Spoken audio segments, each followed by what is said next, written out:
Ce sont des enfants démunis d'Egbi-Kopé dans le canton de Gaïdja, préfecture d'Agou, qui ont bénéficié cette année de la générosité de l'association Rhône-Alpine pour le développement, l'éducation et la culture Arodec. La délégation Arodec avait dans ses valises des kits scolaires pour les élèves du primaire, du secondaire et les nouveaux bacheliers. Je remercie l'association qui nous a donné les cahiers. Cela nous encourage à mieux travailler à l'école, à faire bien des choses pour avoir encore des cadeaux, des années à suivre. Je suis très contente de l'association Arodec. Ces cahiers vont nous permettre de bien travailler et de réussir dans la vie. Ce n'est pas tout. Des vivres et non-vivres ont été aussi offerts par l'association Arodec au centre d'hébergement d'éducation des enfants démunis CDE. Un geste qui vient soulager un tant soit peu les responsables et les parents d'élèves qui n'ont pas manqué d'exprimer leur reconnaissance aux donateurs. Nous sommes trop comblés de joie. Le peu qu'ils ont, ils ont ce sens, ce bon cœur du partage. Nous ne pouvons dire que merci. Nous pensons comment on va faire pour acheter les cahiers, les fournitures, tout ce que l'association nous a donné. Ça nous donne beaucoup de choix. Pour l'utilisation, nous avons quelqu'un qui s'occupe de ça. Ils vont surveiller les enfants. À ce moment, il n'y a pas d'argent. Arodec nous a beaucoup aidé pour diminuer nos dépenses. Soutenir les nécessiteux et contribuer à leur épanouissement, c'est l'un des objectifs que s'est fixé Arodec. Ces bénéficiaires font bien partie de ces cibles. Je suis la marraine de l'orphelinat. Il y a des enfants qui sont vraiment dans le besoin et on a ciblé là-bas pour pouvoir faire le don. Cette population s'est organisée d'une manière que nous ne trouvons pas généralement au Togo. Ça répond effectivement à ce que l'adage populaire dit « aide-toi, le ciel t'aidera ». S'il y a un petit village au Togo qui peut avoir de l'électricité, de l'eau, sans un parti politique, sans le gouvernement, ça veut dire que ça c'est louable. Les besoins de la communauté d'Egbi-Kopé sont énormes. Occasion donc pour les acteurs en charge du développement du milieu de formuler des doléances. On veut un centre de santé pour les enfants. On veut une bibliothèque parce que les enfants puissent apprendre mieux en bâche. Mais ce n'est pas grand. Donc on veut qu'on creuse ça un peu grand pour que dans la saison sèche, nous pouvons faire des mets. Nous avons beaucoup d'élèves. On a besoin de nourriture et on a besoin de leurs vêtements. Nous allons y réfléchir pour que d'ici fin d'année, on puisse faire quelque chose encore. Je profite de l'occasion pour dire à ceux qui ont un peu de moyens de nous aider pour qu'ensemble on puisse atteindre nos objectifs. L'association Arodec existe depuis 2018 et a à sa tête Lawson Laté Ablavi Doji. Elle œuvre chaque année pour le bien-être des personnes vulnérables. Une manière d'accompagner l'État dans sa politique sociale. Arodec est composé des Togolais résidant pour la plupart en France.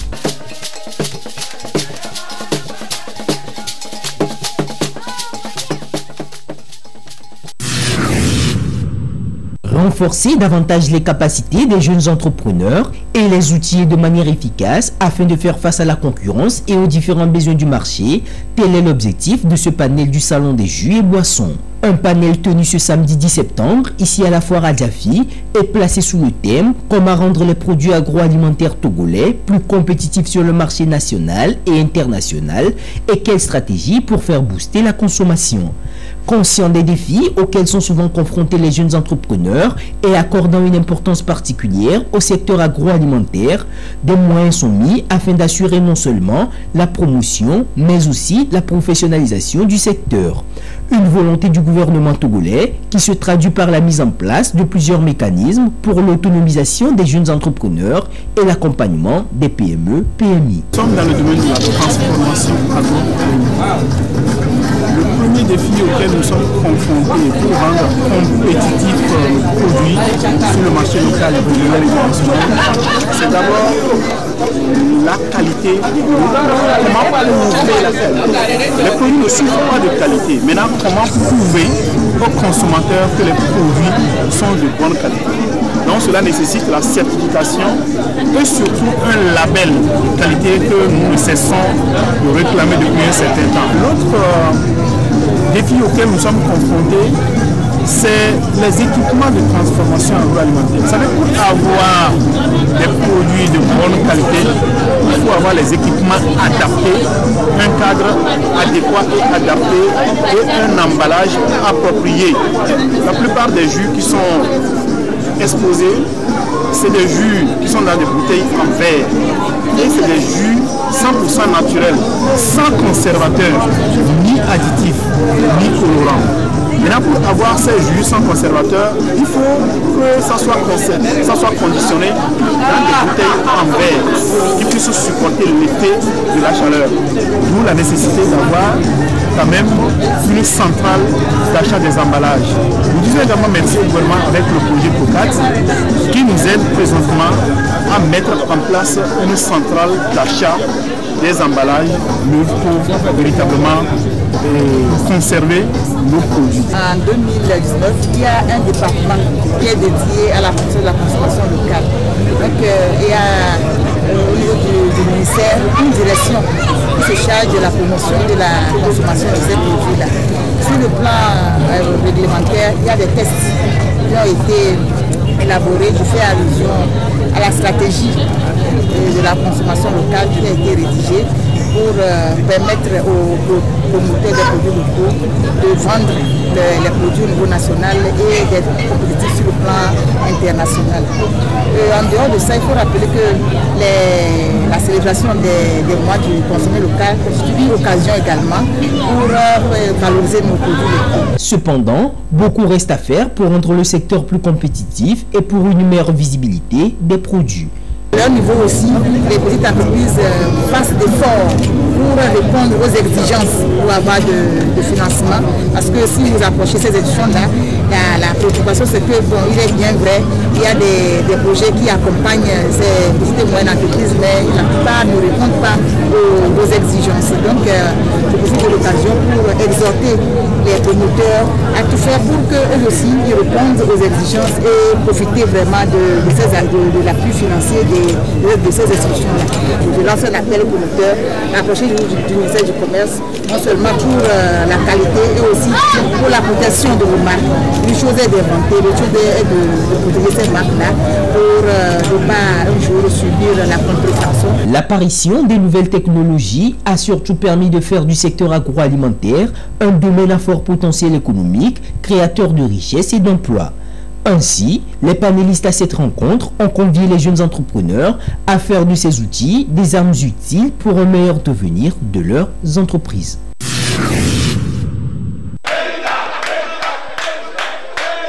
Créée en 2009, l'Association des anciens étudiants de la Faculté des sciences économiques et gestion de l'Université de Kara, A2AE FUC, a pour mission d'œuvrer pour le bien-être et l'épanouissement de ses membres et de contribuer par ses actions au développement socio-économique du pays. Et pour une synergie d'action, les membres de la 2AE FUC se sont retrouvés pour une soirée spéciale de retrouvailles, histoire de resserrer les liens de fraternité et d'échanger sur les projets de développement. Une occasion pour les responsables de dresser le bilan des activités menées et de définir de nouvelles perspectives pour l'atteinte des objectifs. Un peu 20 ans, mais les premiers produits de l'université sont sortis, ça fait 15 ans aujourd'hui.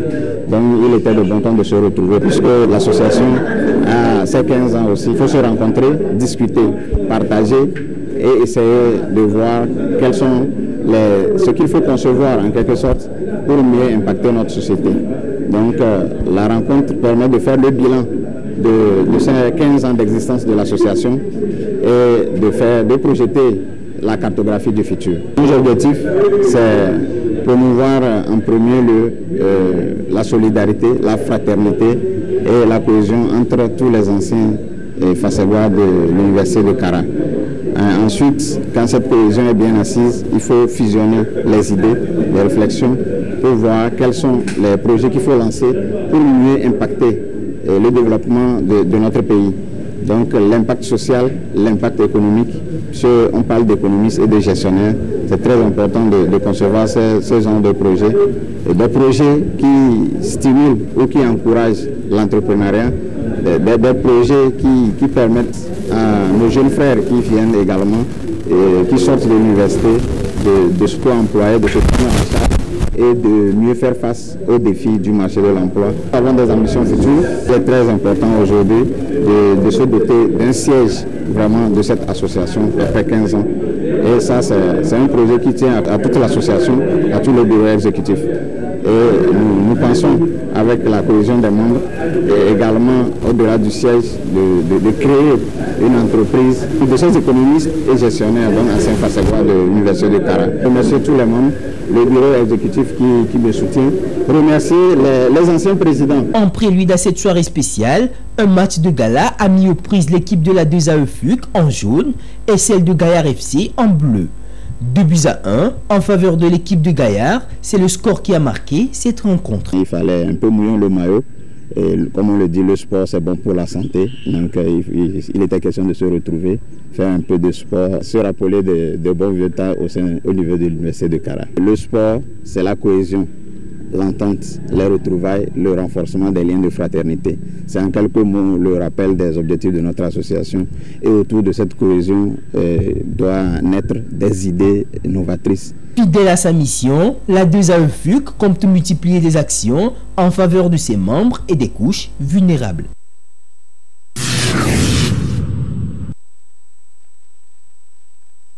De nombreux jeunes ont des difficultés à opérer de bons choix de filières et de séries dans leur cursus scolaire. Et pour cause, il manque d'informations sur les filières et séries disponibles et adaptées au marché du travail. Et pourtant, il existe des structures mises en place par l'État pour orienter les jeunes apprenants. L'un des responsables de ces structures explique ici l'importance de l'orientation scolaire ou professionnelle. L'orientation scolaire et professionnelle est un processus continu d'appui aux personnes.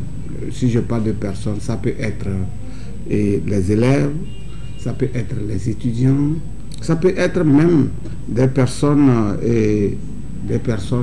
qui travaillent déjà, et ça peut être des apprentis.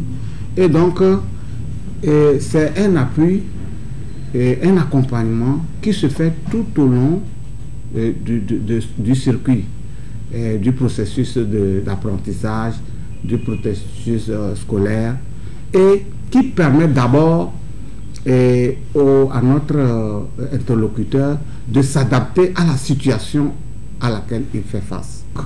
Avant de s'engager dans une étude, avant de s'engager dans un apprentissage, il faut connaître toutes les informations qui sont autour et pour voir si cela vous intéresse.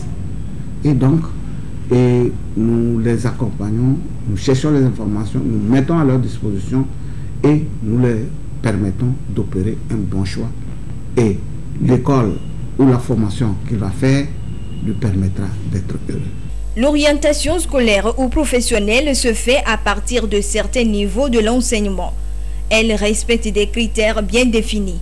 Le premier critère, c'est l'enfant lui-même. Quels sont ses intérêts? Il doit savoir, mais pour quelle raison je vais à l'école?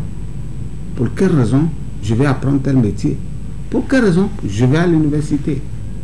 Ça, c'est la première, c'est important. Quelles sont mes capacités à faire ce que je veux faire? Lorsqu'on veut faire quelque chose, on doit être motivé pour pouvoir le réussir. Puisque un adage dit, vouloir, c'est pouvoir. Vous avez aussi les problèmes de moyens. Est-ce que mon parent a les moyens de pouvoir payer mon écolage, de payer les conditions qu'il faut remplir pour aller dans cette école? Lorsque l'enfant fait un choix, il faut aussi qu'il se réfère aux moyens qu'il a lui-même et aux moyens des parents. Le troisième élément, c'est que mon choix, le choix que je vais faire, le choix de métier que j'ai fait, le choix de la profession que je fais, est-ce que je peux trouver facilement du boulot? Est-ce que je peux m'insérer professionnellement? Aujourd'hui, tout le monde crie chômage, chômage. Les étudiants, les élèves sont partis s'agglutiner dans un domaine qui aujourd'hui ne demande pas beaucoup. Qu'est-ce que l'environnement économique de notre pays s'offre?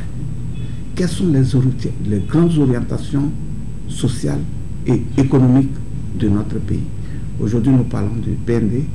Aujourd'hui, nous parlons de la feuille de route gouvernementale. Quelles sont les grandes orientations de ces politiques? Et quelles perspectives ces grandes orientations s'offrent aux citoyens? Et c'est en fonction de cela qu'il faut faire son choix. Faire un bon choix de filière et de série, c'est éviter l'inadéquation formation-emploi et des échecs répétitifs.